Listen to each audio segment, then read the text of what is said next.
Bon, Quentin, première question assez classique. Dans quel état d'esprit tu es après la conclusion de cet exercice 2023-2024?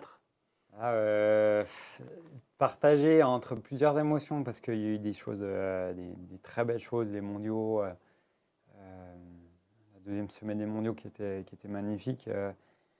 De quelques bonnes courses, quelques bons temps de ski, quelques bons tirs, mais ça a été compliqué cette saison. Donc déçu et l'envie de ne pas revivre une saison comme celle-ci, ou même les deux dernières, on va dire. 16e place du classement de la Ouais. Coupe du Monde. Dans ces cas-là, qu'est-ce qu'on fait? On jette les skis au fond du garage, c'est une image, hein, et la carabine en se disant, bon, je veux plus les voir pendant quelques semaines. Comment on vit ça? Ouais, un peu. C'est dur à accepter parce que j'ai mis beaucoup d'intention sur cette saison-là et puis de ne pas réussir à aller au fond de mes objectifs, ça a été dur à accepter. Et puis là, ben, en fait, c'est la période voilà, on arrive à la période de transition. Il faut que je coupe un grand coup avec le biathlon pour repartir avec des bases saines sur la prochaine préparation et puis me donner toutes les chances de revenir à mon meilleur niveau. Parmi les choses qui fâchent, il y a le premier tir couché. Est-ce que, est-ce qu'il y a eu un décryptage a posteriori? Est-ce que tu as réussi à comprendre ce qui s'est passé? Parce que, alors je ne me suis pas amusé à calculer, mais je pense que tes stats sur le premier tir couché, Ils sont elles, catastrophiques. elles Ouais, doivent être, ouais, j'allais dire, moins bonnes pour il pas faut être. se le dire. Non, il faut se le dire. On arrive à expliquer ce genre de choses ou pas? Ben, j'aurais jamais de réponse précise parce que la difficulté, c'est en pleine course, moi, mon ressenti, il est un peu faussé de par l'effort, manque de lucidité, les enjeux, le stress. Donc, c'est super difficile d'avoir un retour parfait sur sensation après la compétition. Donc, j'aurais pas de réponse toute faite en me disant, mais c'est exactement ça qui marche pas. Mais je pense avoir ciblé déjà les problématiques et depuis bien avant la fin de saison. Euh, la première et la plus grosse de mes complications, je pense, ça a été un peu d'appréhension, manque de confiance qui font que même si j'abordais les courses de la bonne façon, en me disant oui, aujourd'hui, je suis prêt mentalement, je suis prêt à aborder la course, j'ai envie, j'ai tout mis en place. Il y a le fond, mon fond intérieur était quand même là. Et comme je dis, mes vieux démons sont vite de retour dès qu'il y a un peu de tension et tout ça.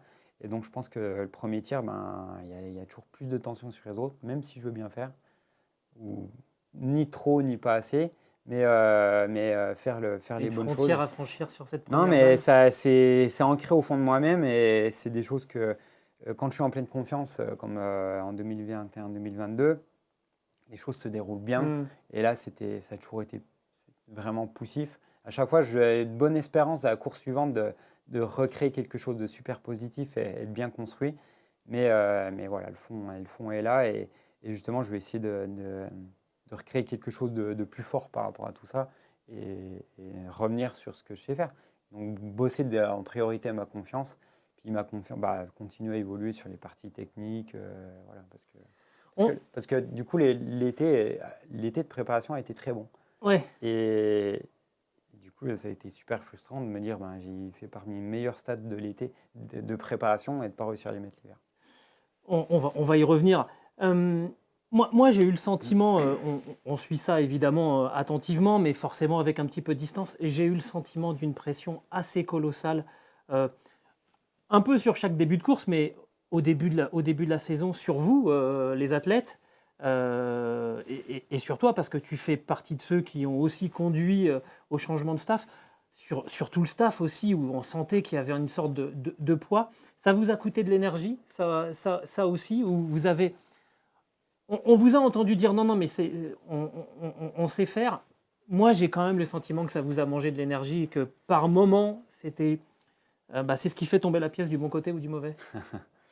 Ce qui est certain, c'est que le choix des coachs était, était difficile et était encore plus difficile pour Vincent et Patrick, mais c'était quelque chose dont on avait besoin.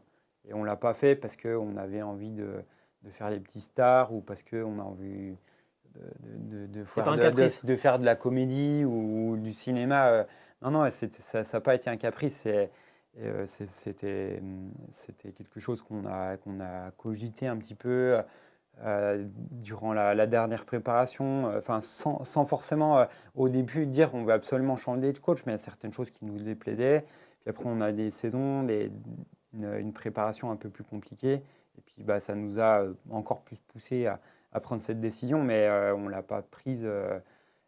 On l'a prise parce que on est plusieurs athlètes, et Emilien, Antonin et moi, voire même Fabien. On est plutôt sur la deuxième partie de notre carrière, voire la fin. Et on n'avait pas envie de regretter de rester avec le même staff autour de nous et puis de manquer quelque chose. Et ce n'est pas par manque de compétences de nos coachs qu'on a pris cette décision, mais parce qu'on arrivait au bout d'un cycle et qu'on avait du mal à créer du lien pour qu'on continue à avancer. Comment ça se passe? Parce que ça, je pense que... Pardon, et du coup, je finis. Vas-y. Et du coup, cette saison-là, oui, c'est sûr qu'on a de la pression pour n'importe quelle raison. On a de la pression parce qu'on est médiatique et que les Français attendent de nous des émotions, parce que certains détracteurs. Non, les Français, ils attendent pas de vous des émotions maintenant. Les Français, ils attendent de vous que vous gagnez. Oui, exactement. Non, mais exactement, et c'est ça. Et les émotions, elles sont plus procurées par une troisième place, mais que pour la victoire. Ouais. C'est ça qui est dur. Mais moi, j'essaie c'est pas toujours facile, mais j'essaie de prendre du recul par rapport à tout ça. Et moi, je le fais avant tout pour moi. Si je fais du biathlon, je fais pas 300 jours de sport dans l'année simplement pour le plaisir des téléspectateurs. Je le fais avant tout pour moi. Et puis après, si ça marche pour moi, en général, ça procure du plaisir aux gens. Donc, du coup, voilà, j'ai été touché par certaines réactions cet hiver ou même l'hiver d'avant. Mais bon, voilà, c'est une petite partie des téléspectateurs et des fans. Donc, la majorité, je les remercie pour le soutien et puis le plaisir qu'ils prennent à regarder du biathlon. J'avais prévu d'en parler plus tard, mais Okay. tant pis, puisqu'on y est, abordons ça. Tu t'es notamment quasiment directement adressé à ces, on appelle ça des haters, en tout cas des détracteurs, ouais. pour parler français. Est-ce qu'il ne faut pas aujourd'hui, je ne sais pas, pour les sportifs de haut niveau, parce que les temps ont changé, est-ce qu'il ne faut pas, quelque part, apprendre à gérer ce genre de choses? C'est-à-dire de savoir que de toute façon, quoi que tu fasses, parce que je pense que, alors il l'avait peut-être mis en sourdine, mais quand tu gagnes le gros globe, tu as quand même des gens qui ont dû te dire, bah non, mais tu sais pas faire. Ils étaient moins nombreux. Ils étaient moins nombreux ou moins bavards, on va dire. Mais est-ce qu'il n'y a pas un travail à faire là-dessus pour apprendre à gérer ça, à prendre de la distance par rapport à tout ça? Parce que là aussi, ça doit coûter de l'énergie. Je le vois alors à une échelle 1000 fois moindre, mais il suffit que nous on dise bah non, Quentin il a loupé sa course. Derrière on se prend des messages, tout de suite machin, bah non mais Quentin qui fait 42e sur l'individuel, je crois la première course de la saison. On est d'accord que c'est loupé. Moi je dis Quentin il a loupé sa course. Si vous lui demandez, je pense qu'il va avoir des mots encore plus durs. Forcément, à votre échelle, à vous, athlètes, les mots sont encore plus durs et ça doit vous coûter beaucoup d'énergie. Il y a un travail à faire là-dessus aussi. Parce que malheureusement, on n'éduquera pas les gens qui sont derrière leur clavier. C'est sûr que là, maintenant, Internet, tout le monde, ça donne la parole à tout le monde, puis de façon très facile, anonyme. Donc, c'est sûr qu'il y aura toujours des détracteurs. C'est pas facile à gérer. À gérer. Comme j'ai dit, moi, j'essaye de prendre du recul par rapport à tout ça et puis à me détacher. Je le fais avant tout pour moi. Les gens à qui ça ne plaise pas, tant pis, mais je peux pas plaire à tout le monde. Hein. Et donc, du coup, voilà, ça s'apprend. J'apprends à gérer petit à petit, de plus en plus avec le temps et l'expérience. Mais voilà, même le plus grand des footballeurs, je pense, fait face à des problèmes de façon encore plus grande et je pense que c'est pareil pour eux, mais je trouve ça dommage parce que je trouve que le sport de base est là pour une chose positive. On peut regarder les chaînes de médias d'infos ont quand même beaucoup de négatifs dans tout ce qui peut informer. Il y a la guerre, il y a de la pauvreté, il y a des décisions politiques qui ne plaisent pas, il y a X raisons qui peuvent faire que les news quotidiennes ne sont pas forcément réjouissantes. Et quand je vais voir du sport, c'est c'est une émotion. On sait que il peut y avoir un Français qui gagne à chaque étape de vélo, de ski, d'automobile, par exemple, et ça fait partie du sport. Si on gagne tout le temps, ça casse le jeu. Et d'ailleurs, dans les sports où il y a une domination totale de certaines équipes ou certains athlètes, bah, ça casse un peu le truc. Donc c'est aussi ça c'est aussi ce haut et bas qui fait que le sport est intéressant et aussi intriguant. Et le fait que ces gens voilà, se permettent de critiquer ouvertement tout ça, ben, je trouve ça dommage parce que moi j'essaie de donner du positif, enfin du positif à la télé et que les gens prennent plaisir à nous regarder et que ce n'est pas un déchaînement de haine qui est complètement inutile, hein, mais. Parlons de sport. Ouais. On en revient justement à cette préparation de l'été dernier qui se passait plutôt bien. Les signaux étaient ouverts. Moi, j'aimerais bien que tu nous expliques rapidement comment ça se passe parce que vous n'êtes pas tout le temps à travailler avec le staff de l'équipe de France. Chacun est chez soi. C'est pas aussi centralisé que je pense aux Suédois, par exemple, qui eux, vivent quasiment tous à Östersund et sont tout le temps ensemble. Comment ça se passe? Parce que j'ai vu que sur ta chaîne YouTube, tu avais mis aussi et tu avais fait un sujet sur justement les gens qui travaillent, autour de toi. Il y a un Nico aussi Nicolas Chouard, qui est avec toi depuis le début de ta carrière, je crois. Comment est-ce qu'on arrive à... Et j'imagine que c'est la même chose pour Emilien, pour Eric plus récemment, pour Fabien, tout ça. Je ne sais pas comment ils sont organisés. Je ne suis pas sûr que les autres athlètes de l'équipe de France aient une relation aussi proche avec une personne au niveau de la performance. Que toi. Emilien, je ne suis pas sûr qu'il soit entouré aussi si proche, mais Eric avec son papa un peu. Ouais. Voilà, mais comment ça se passe parce qu'il y a un travail d'harmonisation à faire entre ce que tu fais toi dans ton coin, j'ai envie de dire, et après le travail avec l'équipe de France. Parce que moi, je me suis dit à un moment, peut-être que c'est ça qui ne fonctionne pas. Enfin, je comprends bien, hein, je juge pas le niveau, la compétence ni de l'un ni de l'autre, mais forcément, il faut harmoniser. Et quand on a vu que ça avait du mal à enclencher en début de saison, je me suis dit, c'est peut-être ça en fait, c'est peut-être le... Bah, c'est comme une voiture, c'est comme il y a des réglages à faire, ça marche pas comme ça. Est-ce que ça fait partie des pistes que vous avez mis en place et que on voit que ça s'est quand même amélioré sur la deuxième partie de saison, ou est-ce que c'est un délire de journaliste? Non, c'est une question qui peut se poser, elle est légitime. Avec Nicolas, je travaille depuis mes débuts en ski, donc franchement très jeune, je ne peux pas dire début de notre collaboration, mais au début, voilà, il était coach de club, donc on connaissait de façon globale comme tous les enfants du club. Puis après, moi j'ai continué à monter, il avait toujours cette attention d'emmener les meilleurs athlètes sur le glacier ou des entraînements. Voilà, il prenait du temps pour nous amener un peu son savoir, puis il aime ça tout simplement de transmettre. Et puis on a toujours, moi j'ai tissé une super relation avec lui, et puis on a travaillé ensemble depuis le début, donc ça marchait, on était déjà en train de travailler ensemble bien avant les Jeux Olympiques et l'année olympique où ça a bien marché. Notre relation n'a pas spécialement changé depuis. Mais c'est clair que oui, il y a quand même une relation avec la fédération qui n'est pas toujours simple, parce que certains pensent que certains marchent sur les plates-bandes des autres. Mais, je voulais pas venir sur ce terrain-là. Je l'explique, mais il n'y a pas de souci. Mais y avait pas pour moi, il n'y avait pas de souci. Bon, voilà, des fois, ça a créé un peu de tension. Mais j'essaie d'harmoniser tout ça, en tout cas, que chacun prenne sa place et que Simon... Et puis pas de travailler, je veux dire, que le travail, que tu travailles chez toi d'un seul coup, quand tu te retrouves en stage avec l'équipe de France, ça ne soit pas contre-productif. Chaque fois, voilà, le planning principal et la programmation générale a toujours été faite par la fédération, donc Simon, Vincent ou Steph auparavant. Même chose pour le tir. Encore plus pour le tir parce que Nicolas a surtout des notions de physique et moins de tir.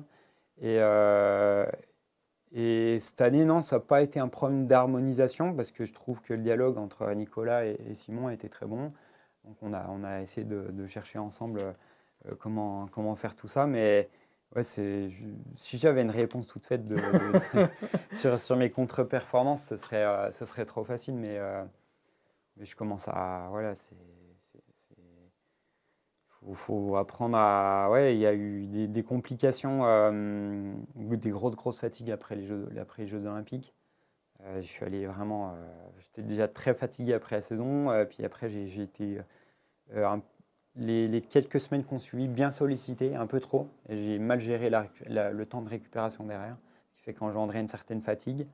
Cette fatigue, elle a été presque accentuée avec la saison. J'ai eu des fois beaucoup de mal à récupérer, de l'incompréhension parce que je ne sais pas. Alors que c'était vraiment un de tes points forts, toi, Bien sûr. justement. Ouais, ouais, ouais. Au fur et à mesure des blocs, tu étais de C'est plus ça. en plus fort.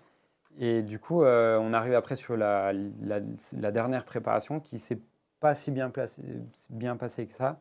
J'ai été très discret sur le sujet parce que je ne voulais pas qu'on m'embête avec ça et que ça affole un peu les médias. Mais j'ai eu un début de préparation très compliqué sur mai. Je reprends l'entraînement tranquillement en ayant pensé faire une bonne coupure. Voilà, peu de sollicitations, des vacances tranquilles, un peu de famille et puis assez vite motivé pour reprendre le sport. J'avais envie de varier un peu les disciplines au début et pas faire tout de suite du ski roue de tir. J'ai fait du vélo, course à pied, du kayak et puis j'ai senti qu'il y avait comme une fatigue, certains entraînements avec des grosses fatigues un peu anormales. Bon, je dis voilà, je sais pas, des fois c'est peut-être normal. Et puis sur début juin, j'ai une grosse fatigue. Donc là, avec Simon, on a réduit la voile et j'ai fait toute une batterie de tests pour essayer de potentiellement trouver une réponse à tout ça. Est-ce que c'est simplement de la fatigue sur sollicitation ou est-ce que je cache un virus, quelque chose? Je n'aurai jamais la réponse, mais il y avait... en fait, je pense qu'il y a eu un enchaînement de virus après la saison olympique que j'ai traîné pendant plus d'1 an. Et ça engendrait de la fatigue, un surentraînement. Et à un moment, on paye l'addition. Ouais, et du coup, là, ces 2 dernières saisons, je pense que je paye un peu l'addition de tout ça. Il y a même un moment où je suis allé faire un examen, un scanner des voies respiratoires pour voir s'il n'y avait pas de reste d'infection, quelque chose. Et j'ai fait une grosse réaction allergique au à un produit de contraste. Ouais, quand tout va bien, tout va bien, quoi. J'ai fini dans le bloc de réanimation en voyant 2-3 chariots pour défibrillateur, intubation. Donc à ce moment-là, je ne faisais pas le fier. Ouais. Finalement, ouais, ça m'a pas apporté plus préjudice que ça, mais j'ai passé une sale journée. C'est pas le super début de prépa. Et à ce moment-là, le moral il était quand même vraiment très bas. Je me dis, mais c'est super dur parce que le bilan des personnes de santé qui me suivent ont dit, bon, voilà, aujourd'hui, tu en es là, ta récupération, c'est peut-être 3 mois si ça se passe bien, ou 1 ou 2 ans. Oui, ça, on en avait parlé juste au début de l'hiver. Ouais. Et finalement, printemps, c'est quand même pas printemps sur l'automne, septembre, c'est revenu, c'est resté fragile. Et puis finalement, je fais l'été avec finalement les performances en ski de façon, les statistiques en ski ne sont pas si mal, où je dois être dans le top 10 des meilleurs skieurs. Mais pas réussir à construire quelque chose bout en bout avec des tirs compliqués, des tirs couchés notamment, des tirs debout un peu comment on dit aléatoire aussi parce que c'est sûr que quand je me bagarre pour la 35e place, c'est pas la même motivation que quand on est en tête. Donc ça a été une saison, franchement, c'est vraiment compliqué et voilà, plus envie de revivre ça parce que c'était dur à vivre. J'ai quand même pris plaisir parce que j'adore ce que je fais du ski, j'ai la chance de voyager, hein, je ne vais pas me plaindre, mais je vis pour ça et ça a été dur à vivre. Donc là, j'ambitionne beaucoup mieux pour la saison prochaine et puis je vais essayer de trouver des moyens de retrouver de la confiance, de bien gérer mon état de forme, de bien récupérer tout ce printemps. On va parler d'un moment que tu as aussi partagé sur ta chaîne YouTube. Tu as fait une interview avec Johannes Beu. Je crois que c'était en fait, en gros, il y a 1 an après la fin de la saison dernière. Où tu avais fait un petit sujet qui est visible encore sur ta chaîne YouTube, où tu essayes de comprendre le secret de Johannes Beu pour aller aussi vite. Et tu finis en fait le sujet autour d'une table avec Johannes Beu et tu lui poses la question. Et elle est incroyable cette interview. Je conseille aux gens d'ailleurs d'aller la voir parce que très vite, mais en 22 secondes, vous dérivez complètement, vous partez sur Pékin et sur votre Olympiade et votre duel tous les deux. Et là, en fait, je me suis dit à un moment, quand on a connu le gros globe, les titres olympiques, les victoires en Coupe du Monde, tout ça, ce qui manque le plus, c'est quoi? C'est le fait de la victoire, de passer la ligne le premier, ou c'est de se retrouver dans cette zone-là, un petit peu particulière que seuls les grands sportifs connaissent, où il y a quelques élus et vous êtes dans une sorte de territoire inconnu, voilà, avec des adversaires de très très haut niveau. Et vous savez qu'il n'y a que vous qui pouvez vous battre dans cette zone-là. Est-ce que c'est ça qui manque plus que simplement le sentiment de la victoire? Pour revenir sur l'interview, c'est très tourné sur l'humour, donc il ne faut pas vous attendre à trouver les secrets de Johannes sur ça. Non, il n'a pas répondu d'ailleurs. Non, non, très franchement, ce serait, même pour lui, je pense que c'est compliqué à répondre. Ouais. Et pour son frère aussi d'ailleurs, hein, oui. Alors qu'ils se connaissent très bien. Mais ouais, moi, ce qui me manque le plus, c'est la vraie performance. Comme j'ai fait les 2 dernières semaines des mondiaux, c'est ça le biathlon que j'aime. C'est être devant, maîtriser la course, prendre plaisir. Je fais des erreurs, c'est pas grave, on rebondit sur la suite. Être en pleine capacité de ses moyens, sur plaisir sur la piste, c'est vraiment ça le biathlon. J'adore. Plus que finalement de gagner. Une fois qu'on s'est bagarré, si on est tombé plus fort. Si, la victoire, c'est le dessert, quoi. Voilà, on profite d'un bon repas et puis il y a le dessert pour terminer. Mais il y a quand même une volonté avant de vouloir gagner, c'est de finir une course et de se dire mais là j'ai donné le max. Franchement, je suis ravi de ma course. Ça fait que 2e aujourd'hui, mais je suis malgré tout satisfait. Et à l'inverse, il y a certaines courses que j'ai pu gagner dans ma carrière en me disant bah c'est bien payé, quoi. En pensant par exemple à l'individuel des jeux où je franchis la ligne en me disant, les coachs pendant ce tour-là me disent bah t'es en tête, tu joues quelque chose de grand, mais jamais j'imagine gagner cette course à ce jour-là. Parce qu'elle n'était pas parfaite? Bah oui, parce que sur le ski c'était pour ainsi dire parfait, mais avec 2 fautes, c'est 2 minutes. Franchement, tu t'attends à ce qu'un athlète peut-être un peu moins rapide en ski réussisse largement à combler ces 2 minutes. Ouais. Et voilà, mais bon, après, j'apprécie. Je prends à volontiers, à volontiers. Et il y a une phrase qui m'a étonné d'ailleurs dans cette vidéo. Johannes Beu, il dit à un moment, quand on perd, c'est douloureux.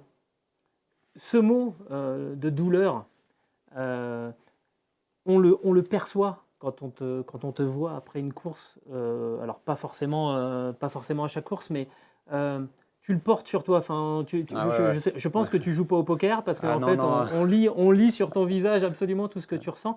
C'est vraiment ce mot-là de douleur où il faut nuancer un petit peu. Une bonne course, on va prendre beaucoup plus de plaisir sur la piste qu'une course difficile. Et physiquement, c'est beaucoup plus dur de perdre que de gagner. Quand la piste, quand sur la piste ou au bâtir, quand on sait qu'on est en train de perdre, c'est déjà douloureux intérieurement, mais aussi physiquement, parce que c'est plus dur de perdre. Physiquement, la tête a une grosse influence sur le corps et ça engendre une vraie douleur physique. Enfin, voilà, c'est pas nouveau qu'on se fait mal. Mais oui, après la course, franchement, c'est douloureux. C'est pas un chagrin d'amour, mais on essaye de se lier d'amitié avec ce biathlon, essayer de l'apprivoiser, l'aimer. Puis des fois, il nous met une grande claque. J'avais pas vu cette image, mais effectivement, ça doit être douloureux. Est-ce que vous regardez, vous, les athlètes et l'équipe de France, les autres nations, ce que font les autres? Parce que là, la nation de référence en ce moment, c'est la Norvège. Ils ont quand même été assez impressionnants. Est-ce que vous essayez de savoir comment ils font, ou est-ce que de toute façon, c'est pas transposable et il faut essayer de trouver sa propre voie? Si, on regarde beaucoup ce que font les autres nations. On est aussi beaucoup regardé, je pense. Et puis du coup, ça fait qu'il y a beaucoup de similitudes sur nos préparations. Et très franchement, il n'y a pas des années-lumière entre chaque nation. Je pense que tout le monde... Il y a des vérités qui circulent dans le sport et malgré des disciplines ou les nations, il y a beaucoup de choses qui sont similaires. Donc il n'y a pas de de trous énormes entre chacune de nos préparations. C'est des petits détails, et encore à quel point ces détails ont l'importance sur la performance. Mais après, ouais, moi, je ne souhaite pas non plus copier les autres, parce que copier, c'est déjà en retard, à mon avis. Je pense qu'on est très en avance sur les Norvégiens sur d'autres choses. Les Norvégiens sont très en avance sur d'autres choses aussi, donc ça se compense un peu. Si je te demande sur quoi on est en avance, tu vas me répondre ou non, on va le Ouais, non, garder non, pour nous. c'est pas un secret, je pense, sur la préparation physique, musculation et tout ça, je pense qu'on est largement en avance sur D'accord. eux. Après, est-ce que ça marche mieux? Ça, je ne sais pas, mais en tout cas, Ouais. notre préparation là-dessus est plus évoluée. Eux ont peut-être plus de connaissances sur la physionomie du corps humain et sur l'adaptation, le choix des allures des entraînements à haute intensité. Voilà. Mhm. Donc, on s'en inspire aussi. Et puis voilà, après, le principal, c'est de croire en son projet et puis aller au bout des choses. Parce que sinon, si on est à dire, ouais, bah, peut-être que c'était ça qu'il fallait en faire, bah, oui, mais bon, voilà, Ouais, si on sait avant. la préparation, on se lance. Une fois qu'on a lancé la trame, il faut s'y tenir et aller jusqu'au bout. Mais moi, de plus en plus, j'essaie de m'inspirer d'autres sports. Parce que le biathlon, ça reste un petit milieu et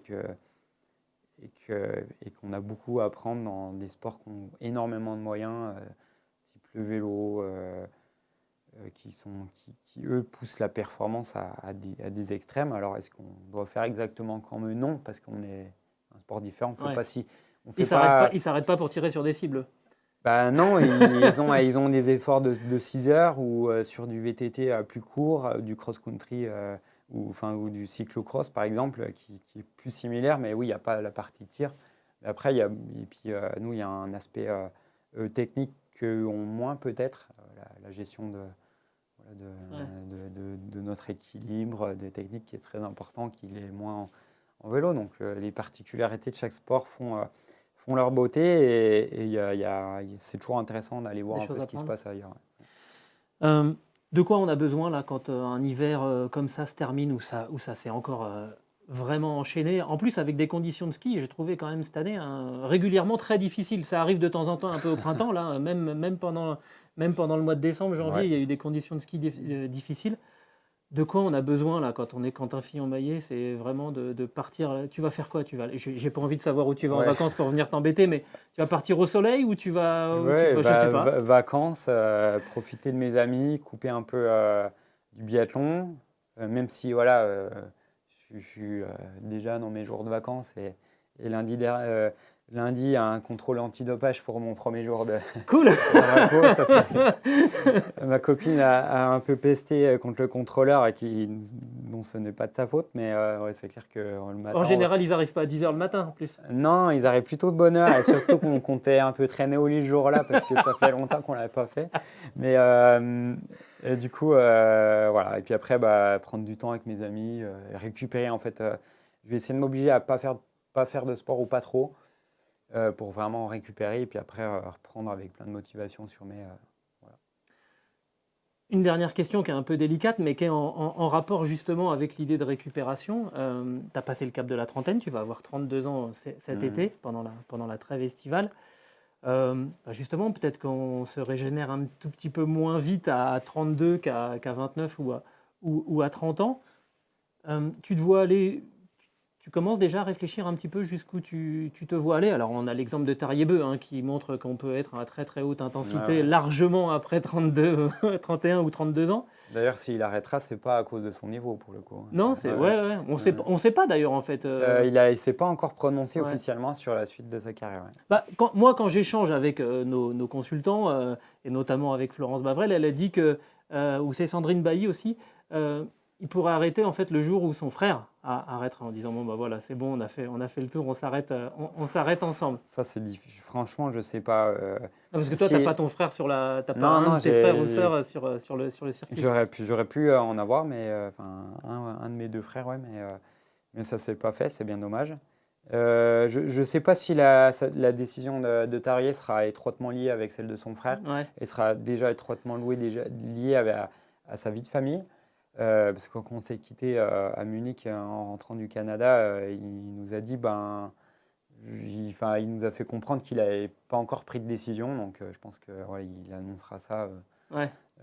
par la suite. Là, franchement, Mais par contre, s'il va jusqu'en 2026, à mon avis, il y a bien des chances pour que les deux frères arrêtent en même arrête en temps. même temps. Ouais. Et toi, tu as commencé à y réfléchir ou pour l'instant, c'est totalement. Ben, auparavant, franchement, je réfléchissais pas à ça parce que c'était pas le moment. Je prends plaisir, ça marche. Je me pose pas de questions.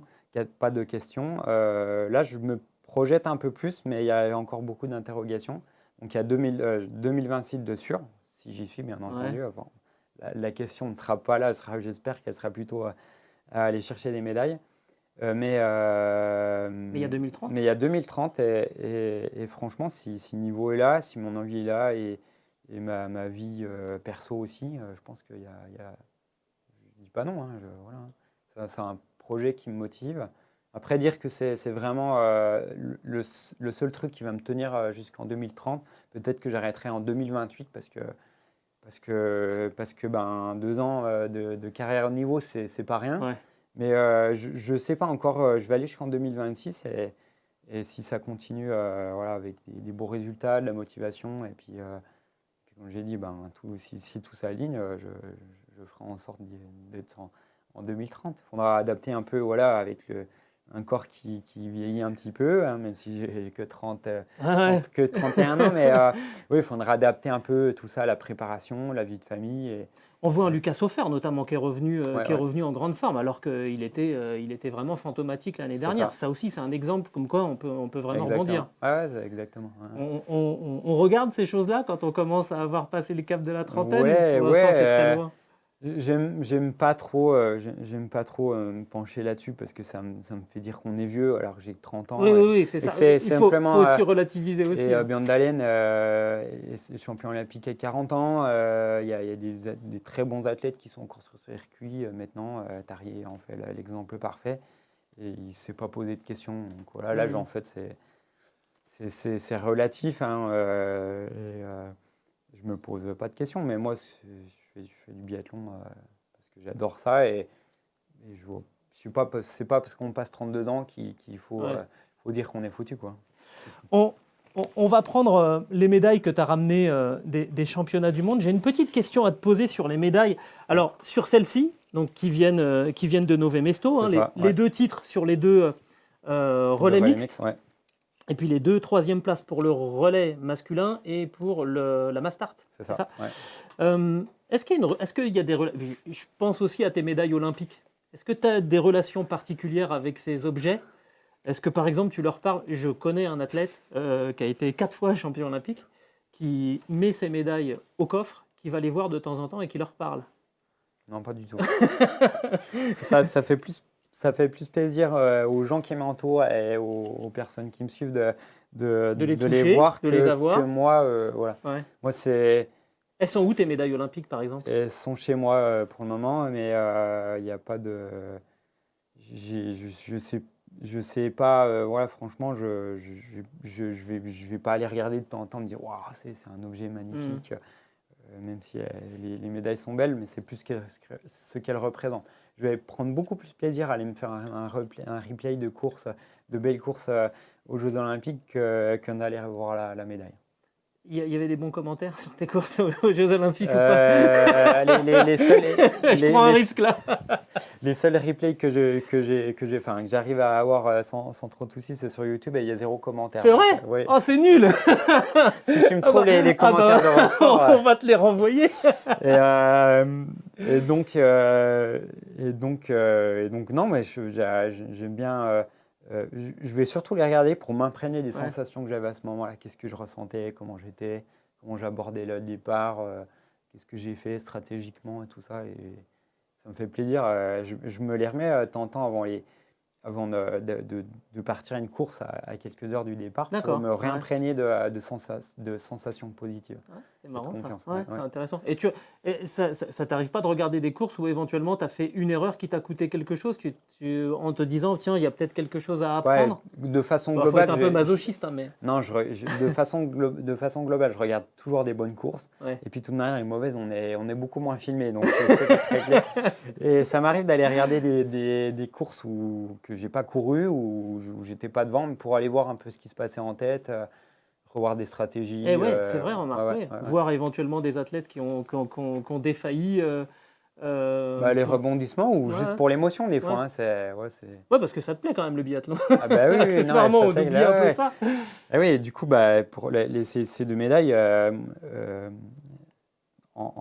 j'ai souvent l'habitude de terminer les relais. Donc en fait, on ne profite pas trop du début de course. On est un peu dans notre échauffement. On est stressé par ce que peuvent faire les autres, déçus ou super contents suivant les tirs. Mais là, sur ces deux courses-là, je ne terminais pas. Donc j'avais vraiment le temps de profiter de la fin de course et de le vivre encore plus que regarder la course des filles à la télé, parce que je fais partie de cette course. Ouais. Et franchement, c'était sympa. Hein. J'avais pas prévu de te poser cette question. Il y a aussi une forme de liaison, parce que tu es titré, tu as des titres de champion du monde avec Martin Fourcade, avec Émilien évidemment, et puis là maintenant le relais mixte simple avec Lou-Jean Monod. Il y a une jolie jonction aussi qui se fait entre des générations qui ne se sont même pas croisées sur la piste. Tu penses à ça, à cette, que Quentin Fillon-Maillet, il assure une certaine continuité au plus haut niveau du drapeau français? C'est important, non? Ouais, c'est assez surprenant. C'est Sophie Chevaux qui me disait, mais tu te rends compte que j'étais fan de toi. Elle me dit encore plus d'Antonin, parce qu'ils sont du même secteur, donc il y avait le rapprochement du territoire. Mais ouais, c'est bizarre de se dire que je cours avec des jeunes athlètes, jeunes qui ont déjà une belle expérience, mais qui sont qui te regardaient à la télé. Ouais, c'est ça, ouais. Moi, je l'ai vécu quand je suis rentré en équipe de France aussi. Je me rappelle le premier stage avec l'équipe de France. Je dis, ouais, mais attends, C'était un entraînement de vélo. Ils étaient en stage pré-olympique pour la petite histoire. Et donc, moi, je n'étais pas dans les listes les petites listes pour les sélections olympiques. Mais comme le stage était sur Prémanon, je suis allé rejoindre à quelques entraînements l'effectif que j'ai pris, que je rejoins pour la première fois cette année-là. Et je me dis, ouais, mais je vais aller en vélo avec Martin Fourcade, Simon Fourcade, Alexis Beuve, Jean-Guillaume et d'autres. Et donc, du coup, c'était assez impressionnant. Puis après, je me rappelle aussi de mes premières courses, au premier de ma start, me dire, mais attends, je suis sur la grille de départ avec des mecs 2 ans auparavant. J'avais le poster chez mes parents. Les choses se sont passées assez vite. Et puis maintenant, je me retrouve dans la position inverse. Donc, j'ai du mal à me représenter un peu ça, parce que pour moi, que les gens soient fans de moi, ça paraît un peu bizarre, quoi. Ouais. Voilà. Et pourtant, c'est le cas. Ouais. Bon. Merci beaucoup merci d'être venu nous voir.